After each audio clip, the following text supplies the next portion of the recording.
Hi guys, my name's Andy and this is How to Play Wonderful Tonight by Eric Clapton. We're focusing on the initial solo, but we're also covering how to play the rest of the song. This is ideal for electric guitar, but it will also work on acoustic. And this is one of my 10 easy guitar solos for beginner guitarists. If there's anything that you can't do in this video, my beginner's course is the first place to check out how to play some single notes, particularly level 7, where we cover the minor pentatonic scale. That will be of great benefit before doing this lesson, but get in for a close-up now and see how far you get. The tab is also on the website. Click the link in the top corner to get that, and let's get you straight in for a close-up.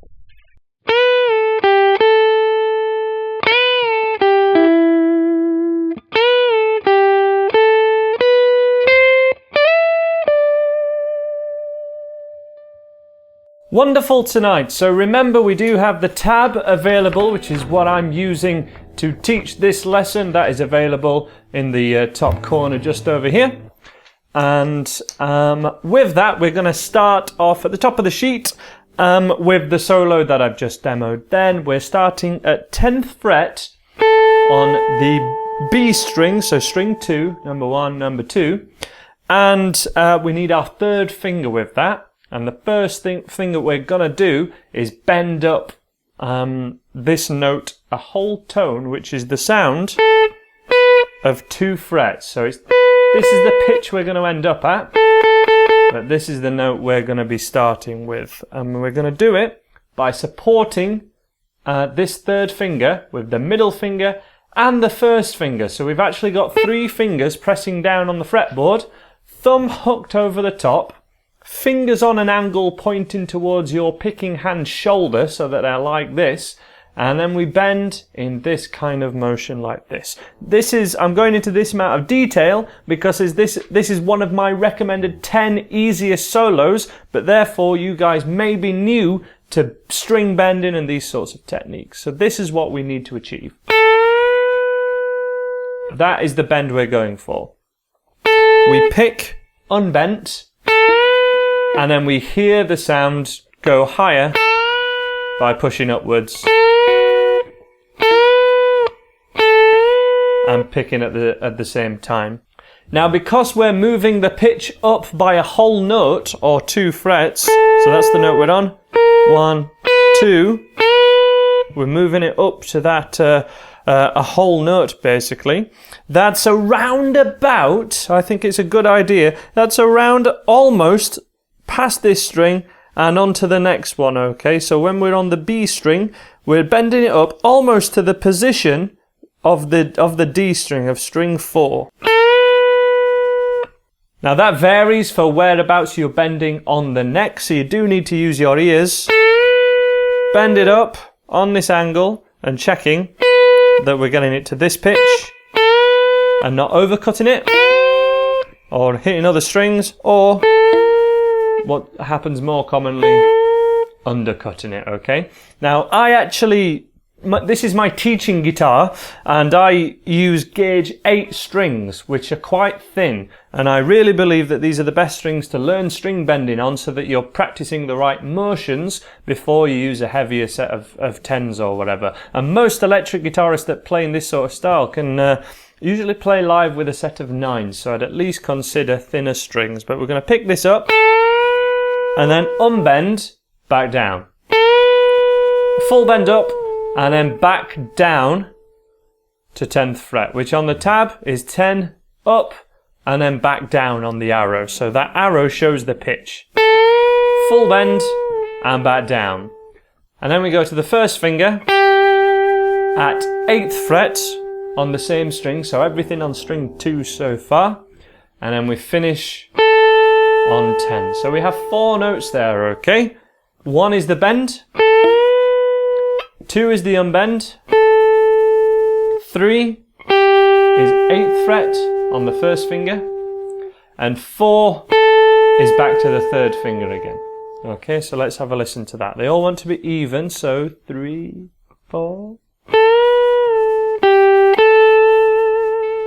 And I should actually count that 1, 2, 3, and 4, and is the strict timing of it actually. So 1, 2, 3, and 4, and. One more time. 1, 2, 3, and 4, and. Now, if you're not getting the unbent note ringing out, because this can happen a lot with private students, bend it up, unbent, and the note stops. You need to keep the same amount of pressure down, or just pick the note again when you do unbend it. So that's okay if we have to do that for now, for a total beginner, a beginner lead guitarist, not just a total beginner in the first couple of weeks. You probably wouldn't be able to do this, but holding that note up and then unbent is a very tough skill for a lot of people. Keeping that same amount of pressure on. Luckily, it's exactly the same move for the next couple of bars. So on the second bar, we have the same thing again, but the last note changes and it goes down to 9th fret on string 3 on the D string. So that's the middle finger here. Bending up, unbent, first finger, and a middle finger, a string down. And then it's just the same as the first bar again, nice and easy. The line joining the two notes together on the tab is called a tie, so that second one isn't played, and that's why it's in the brackets. It tends to be 10th fret that's in the brackets, because it's going over a bar. That's the idea of it. So a recap to where we are now. In 1, 2.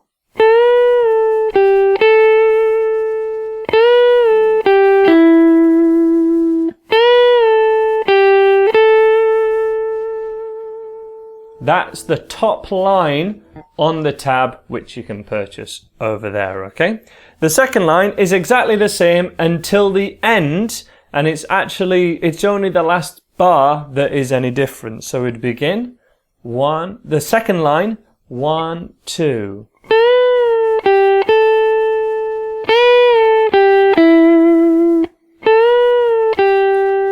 And then it's from here on the 8th bar that we'd start to do something a little bit different. We'd play 10th fret, we'd play 12th fret, where we just have to move in a linear fashion in this case. So 10, 12, 13, and then we slide to 17th fret and finish on 15. So that again, this is 10th fret with our third finger, to 12, to 13, sliding, and then middle finger, 15 to finish. Now when I play this, with any of the notes that we're holding or sustaining for, a couple of beats, like that end one, you can add a little bit of vibrato where you see my hands sort of moving, or my fingers moving up and down a little bit. It's a very slight movement of the string up, back to the middle, and down, back to the middle, like this, okay? It's just happening kind of like a vibration of the hand or the string or the note. The other thing that we want to do on bar 8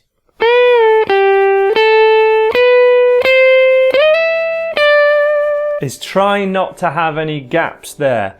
So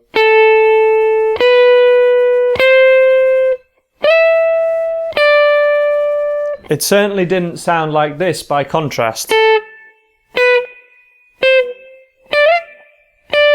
That's not what we're looking for. So let's go through this solo one more time, really slow.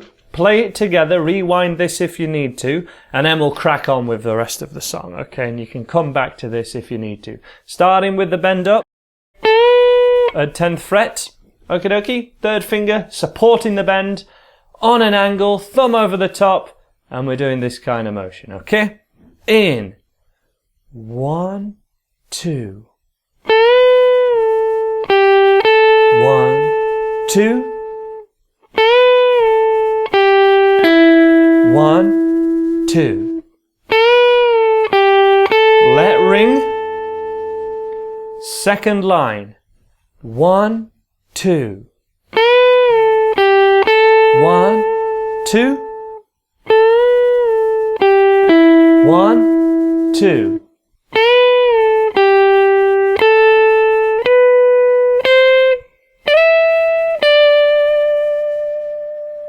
Okie dokie, really well done. That line repeats later on in the song, always after a chorus. It doesn't happen after every chorus, but most of them it does. When that is the case, it is just the second line that we would play. The first line only happens at the start of the song. That's why the repeat bar is on bar 5. That's what that little double line with the 2 dots means. So every time this happens again in the song, after I said yes, you look wonderful tonight.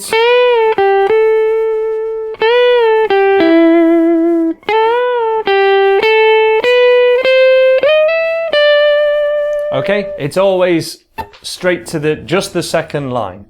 And for the rest of this song, let me turn the volume down a little bit. We have a G chord, which you can play entirely any way you fancy. I really like third and little finger. And the strumming pattern we're going to go for is down, down, down, up, down. On the tab, we do have this other lead acoustic guitar video. If you're watching this on my website, that's the one embedded below this video. So that's kind of an acoustic arrangement of it.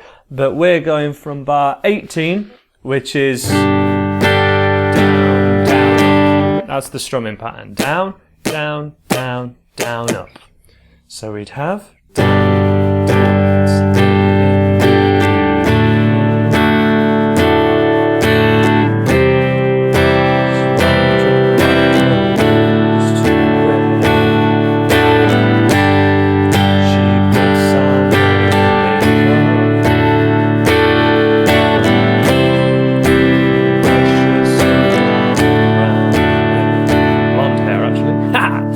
But other strumming patterns do work, other picking patterns do work, but the reason I've selected this one is because it's a nice, gentle strumming pattern that you will be able to sing along with if you choose to. And also, it's doing this one last crucial skill, which is the last thing that we're really going to cover technique-wise in this video, which is lifting off when we have an up strum at the end of a bar. When we have an up strum on beat 4 and 1, 2, 3, 4 and we have to lift off totally.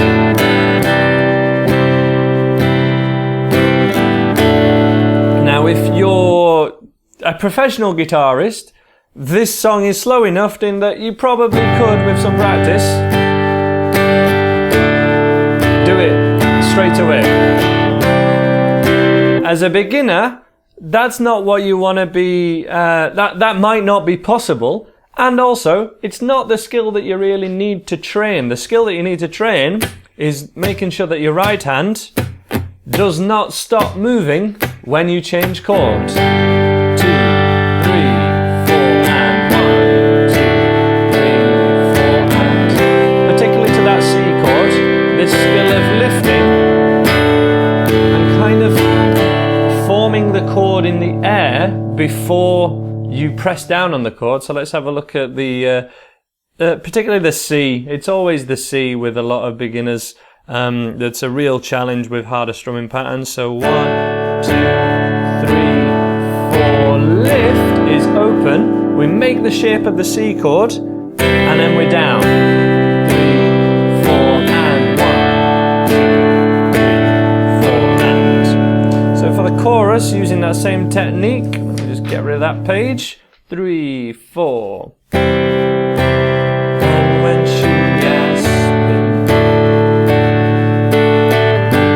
do I look alright? And I say yes.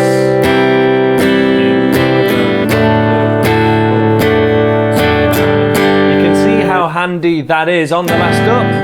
I lift, form the shape of the chords, and Bob's my uncle. At that point, it would repeat back to bar 5. And you either have that version or the